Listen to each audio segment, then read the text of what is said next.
Hola amigos, bienvenidos a este tiempo de la radio dedicado a la historia.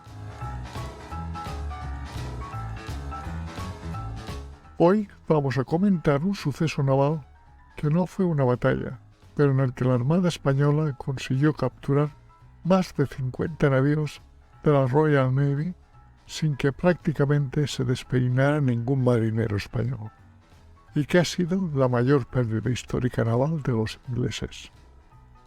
Y un detalle, si buscas este acontecimiento en la Wikipedia inglesa, no existe. Es como si no hubiera sucedido. Y lo mismo pasa cuando preguntas sobre este tema en el chat GPT de inteligencia artificial de Google. No conoce el hecho, aunque preguntes en inglés o en castellano.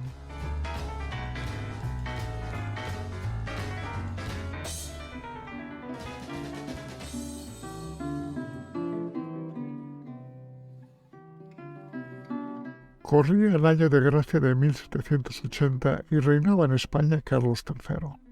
Hacía 5 años que había empezado la llamada Guerra de la Independencia de los Estados Unidos, o Revolución Americana. No es precisamente muy comentado el hecho que el punto de inflexión de este conflicto, surgido entre Inglaterra y sus colonias de ultramar, fue el reconocimiento internacional de las colonias y la consiguiente declaración de guerra a los ingleses por las otras potencias del momento, que eran Francia y España. Ambas tenían viejas cuentas que saldar con Inglaterra. Hacía relativamente poco de la Guerra de los 7 Años, transcurrida entre 1756 y 1763, en la que Francia e Inglaterra se habían enfrentado precisamente en Norteamérica, conflicto que desembocó en la pérdida de toda presencia francesa en Canadá. En cuanto a España, estaba vinculada con Francia por los pactos de familia, y hacía también poco de la llamada Guerra de la Oreja de Jenkins, entre 1739 y 1748, en la que habían intervenido precisamente tropas inglesas de las colonias norteamericanas. Como se ve, todos eran viejos conocidos y este conflicto no era sino una continuación de todos los que habían dado a lo largo del siglo entre Inglaterra como potencia naval emergente y los reinos de España y Francia, que en esta época aún eran capaces de disputar la supremacía naval con ciertas garantías.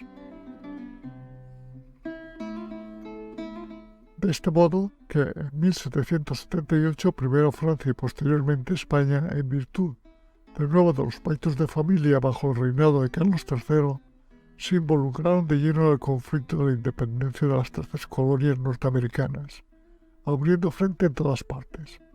Ataques a Gibraltar, a Menorca, a las posesiones inglesas de la India y del Caribe, así como al envío de las flotas en apoyo de los rebeldes de las colonias y el acoso a la navegación inglesa en todos los frentes que constituyeron el empuje principal de la ofensiva llevada a cabo por las marinas francesas y españolas. Con este panorama, en 1779, una escuadra combinada franco-española bajo el dominio del almirante Louis Clerget, conde de Auvillers, y el jefe de la escuadra española don Luis de Córdoba, sembraron el pánico en las propias costas inglesas al poner en fuga a la flota del canal, capturando al navío de línea Ardennes. No se llegó a desembarcar en las costas inglesas debido a una epidemia de escorbuto que se declaró en la flota francesa, obligando a estos a recluirse en Brest.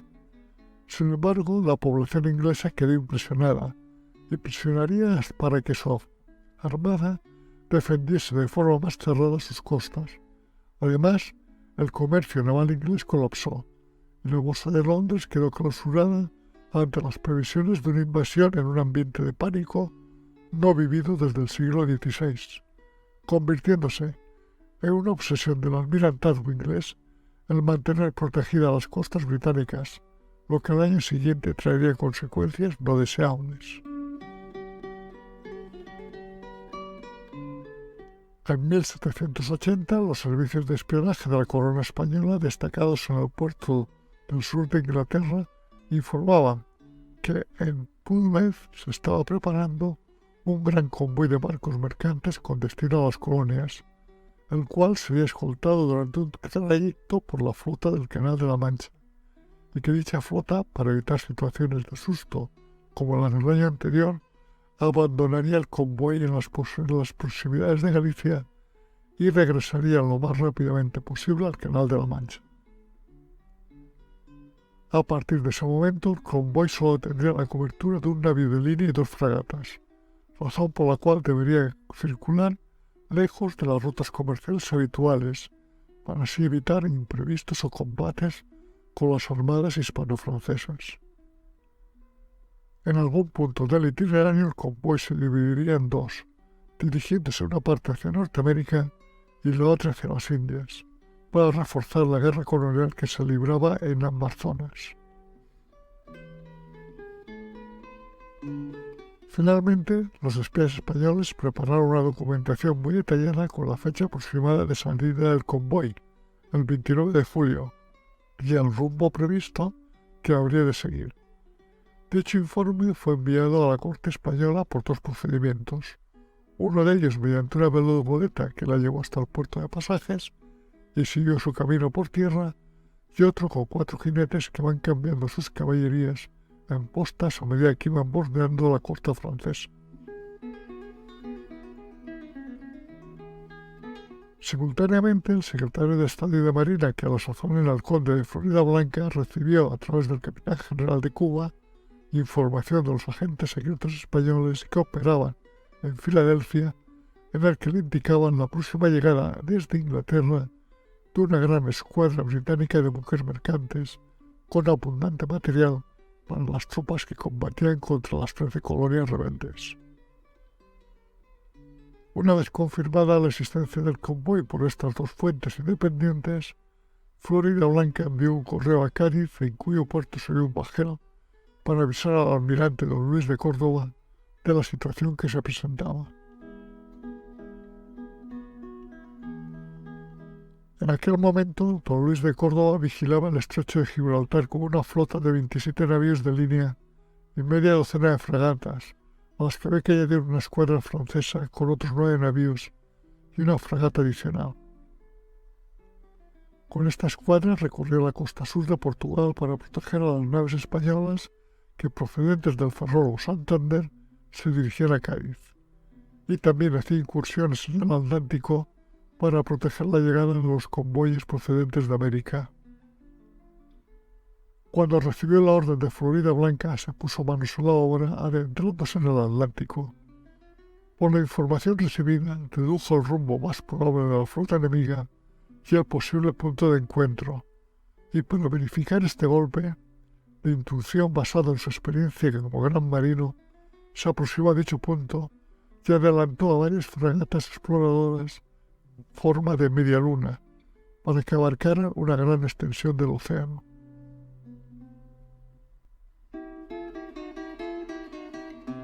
En la madrugada del 9 de agosto, una de las fragatas exploradoras españolas avistó al norte de las Madeiras, a unas 60 leguas del Cabo San Vicente, un gran número de velas. Cumpliendo con las ordenanzas recibidas, realizó los correspondientes cañonazos de aviso, cosa que repitió 15 minutos después.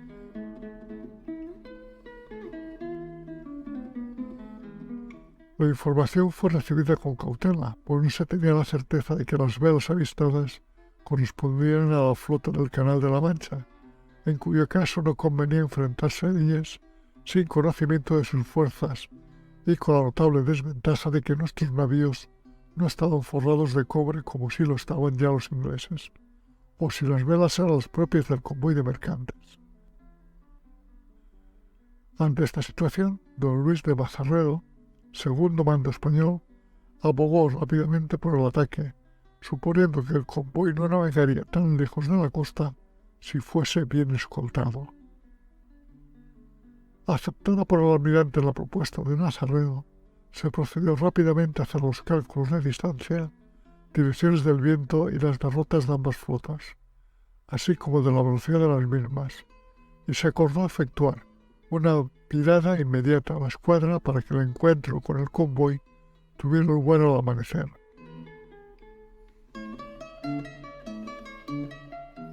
Mientras tanto, el almirante ordenó poner un farol encendido en lo alto del trinquete del palo de proa de la Santísima Trinidad, buque insignia de la flota. La añagaza da resultados. Los barcos británicos, creyendo que se trata de una señal de su propio comandante, pasan toda la noche navegando directos hacia la proa del Santísimo Trinidad.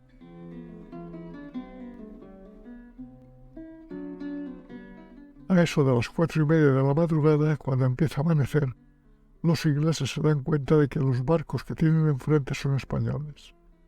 Viran en redondo e inician la desbandada general.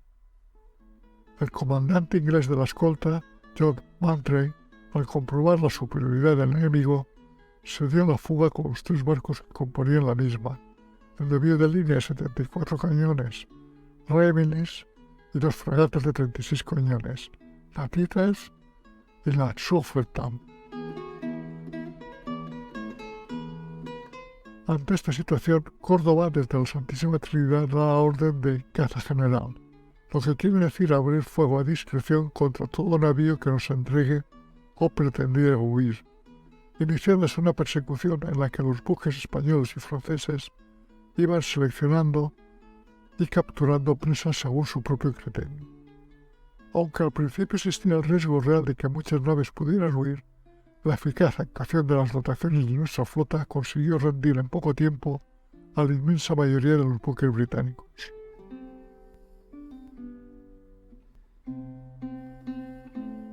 Conforme eran alcanzados los mercantes, se entregaban sin prestar resistencia, ya que, aunque todos iban armados, poco podían hacer ante los navíos de la armada.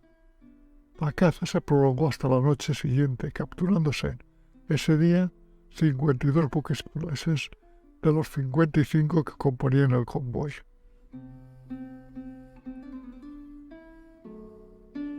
Veamos cómo nos cuenta su experiencia un oficial de un mercante de la Compañía de las Indias Orientales.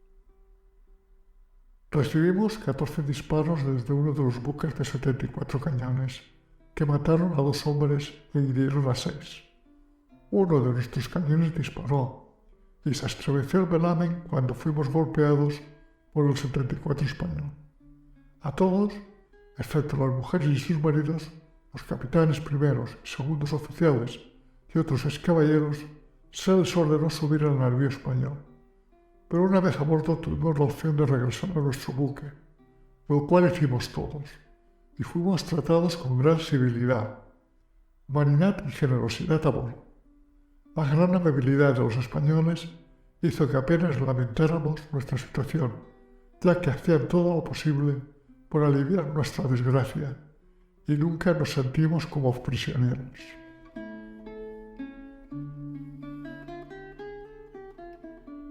El resultado fue un éxito total y rotundo, a la vez que sorprendente, si se tiene en cuenta que los barcos españoles eran más pesados y por tanto más lentos que los mercantes y fragatas inglesas.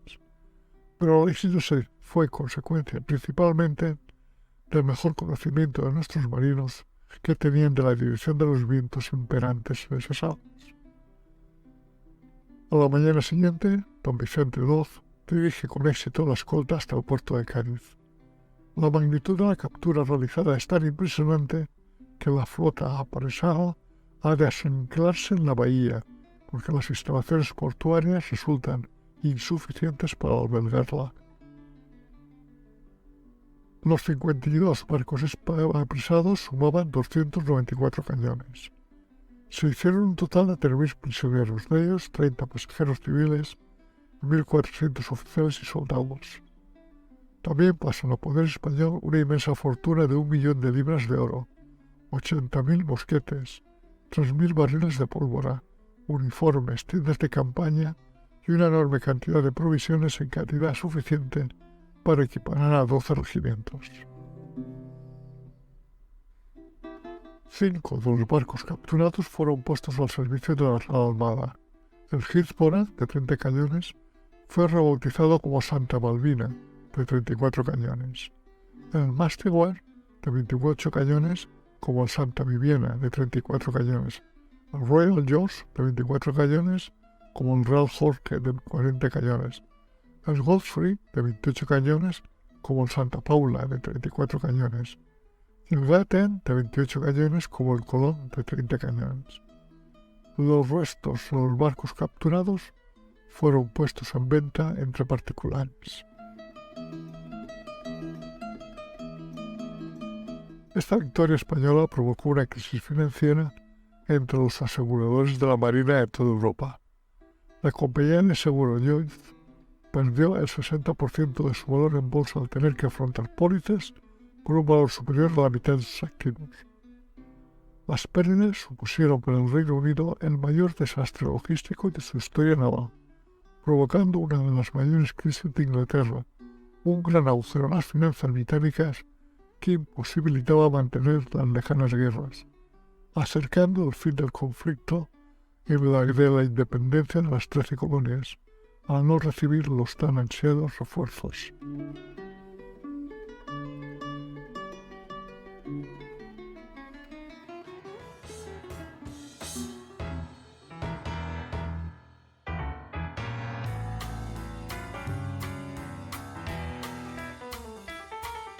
Si estás interesado en otros temas de historia, nos puedes seguir en YouTube en el canal Desde mi Retiro y en iVoox, Spotify y Google Podcast en el canal Un poco de Historia. Este proyecto radiofónico, creado desde mi retiro en la España profunda, es una realización, para bien o para mal, de José Luis García, ciudadano del mundo.